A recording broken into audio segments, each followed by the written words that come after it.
Simple question అడుగుతాను, అసలు government school ఎందుకు నడుపుతుంది చెప్పండి?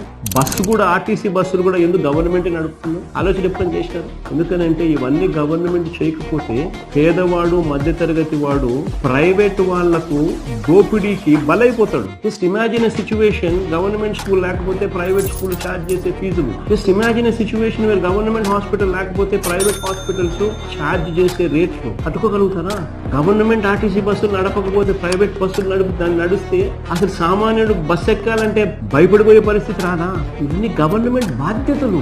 భవిష్యత్తులో ఈ 17 మెడికల్ కాలేజీలు వాల్యూ 1,00,000 కోట్లు దాటుతుంది. కొన్ని కోట్ల ప్రాణాలు కాపాడబడతాయి. అతి తక్కువ ఫీజులతో ఉచితంగా డాక్టర్లు వస్తారు. ఇన్ని బెనిఫిట్స్ కనిపిస్తా ఉన్నప్పుడు గవర్నమెంట్ కాలేజీలను కూడా ప్రైవేట్ పరం చేస్తారు.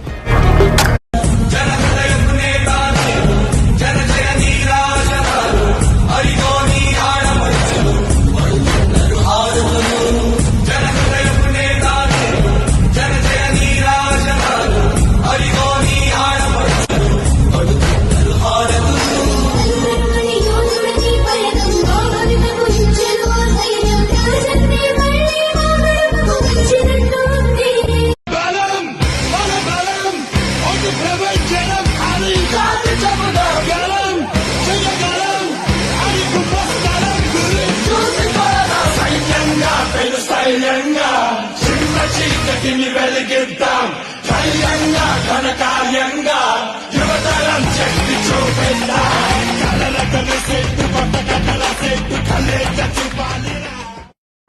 ఇచ్చిన మాట తప్పితే ఓటు వేయొద్దని చెప్పిన దమ్మున్నడు జగను. చెప్పిన మాట చెప్పినట్టుగా చేసిన మా రాజన్న కొడుకుర జగను. ఏ కష్టం రావద్దని పేద గుండెకు ప్రతి పథకం పంపిండుర గడప గడపకు. పులి గడపలో పులి పుట్టినట్టే పుట్టిండురా. జెండలు జత కట్టడమే మీ ఎజెండా, జనగుండల గుడి కట్టడమే జగను ఎజెండా. బలిరా బలి బలిరా బలిరా, పులి వెందులలో పుట్టిందా పులిరా. కుర్చీల కూర్చోవడమే మీ ఎజెండా, కుర్చీ జనమే ఇవ్వాలన్నది జగను ఎజెండా.